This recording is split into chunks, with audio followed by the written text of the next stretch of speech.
Hello, boys and girls. I hope everyone is doing well. I know for some of you, you've finished your schoolwork. Some of you are off on trips. Some of you will be coming to the school to drop off your stuff and pick up stuff. Um, please ask your parents to look at class tag and look at the message about drop off times, 12 to 6. But that's stuff that mom and dad can do. What I really want to talk to you about was how much fun it was to see all of you, except for a couple. And I knew you were out of town and stuff, but I can't even begin to explain how joyful that was to see you. You guys look fabulous. You're working hard. Mr. Larison and I just drove around with a big smile on our face, and it was just very exciting. So thank you. And thank you to your families. So I promised you readings yesterday, but it took us 6 hours to drive around the district.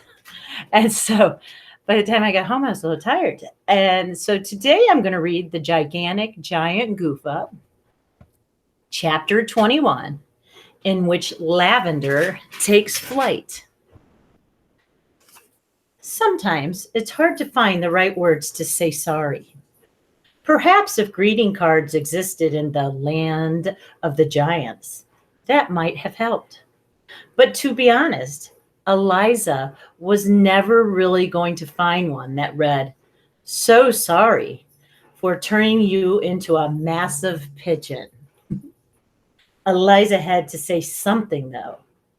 "I'm really sorry," said Eliza, staring up at the large gray bird that was perched on top of Old Tumbledown Farm.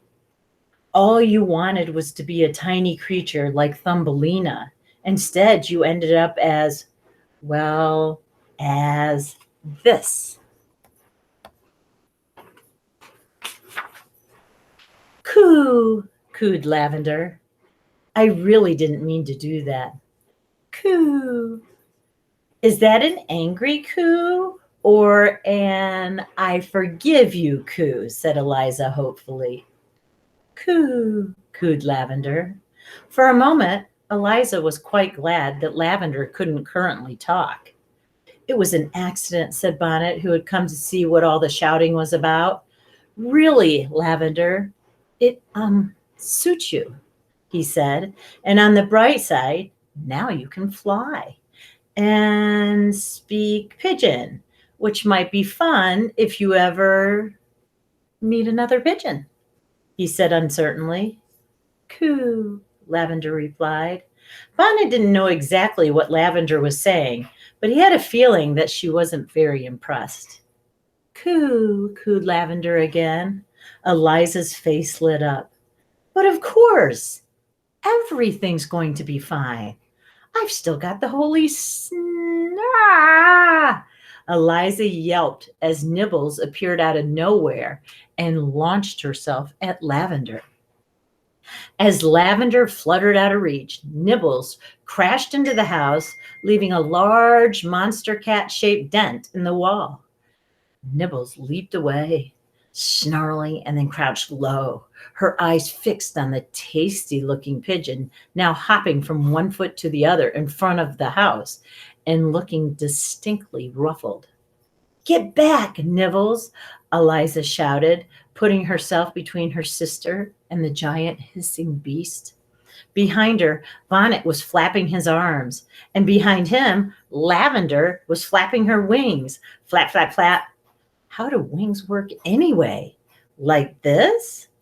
Yes. So there's Nibbles. Lavender took off, flew up into the air, then landed on her side almost immediately. Flap, flap, flap, fly. This time she crashed into Old Tumbledown Farm. "Fly, Lavender, fly," her sister was shouting. She tried again, and this time everything seemed to be working better, except for one small detail. As she flapped her wings and flew up into the air, Lavender realized that there was something attached to her foot, and that something was her sister. Maybe this wasn't the best idea, Eliza gasped as the ground slipped away below her. She had been scared that Lavender would fly out of the cave and that she would never see her again. After all, Lavender had developed quite a habit of disappearing recently. But now Lavender was flying around the cave in a mad panic, and Eliza swinging about wildly underneath her. I'm sorry, Lavender, Eliza yelled as they careened through the air with all the grace of a blindfolded badger falling down a flight of stairs. Nibbles was still staring up at the pigeon, with a look of determined hatred and hunger on her face. But Nibbles was no longer the problem. Flying was the problem.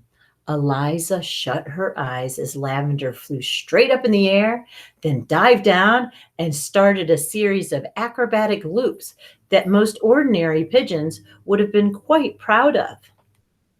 Is this up? Thought Lavender. No, this is up. This is it. I'm getting the hang of it.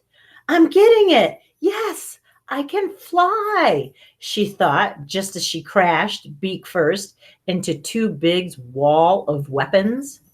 There was a loud clatter as Lavender, Eliza, a club, and 11 spears went crashing to the ground. As Eliza lay dazed on the floor, she noticed that the room seemed to be spinning. Why are there so many stars inside? She murmured just before she shut her eyes. As she lay on the floor, dreaming of gigantic, gentle giants who just wanted to give humans piggyback rides, the holy snail slid out of her hand and went sliding away across the floor. Sybil was searching for something. Was it a mysterious, magical object? Was Sybil herself setting out on a magical quest? No, not really. She was quite hungry. And there's Sybil the snail. And that, my friends, is the end of chapter 21. Have a great day.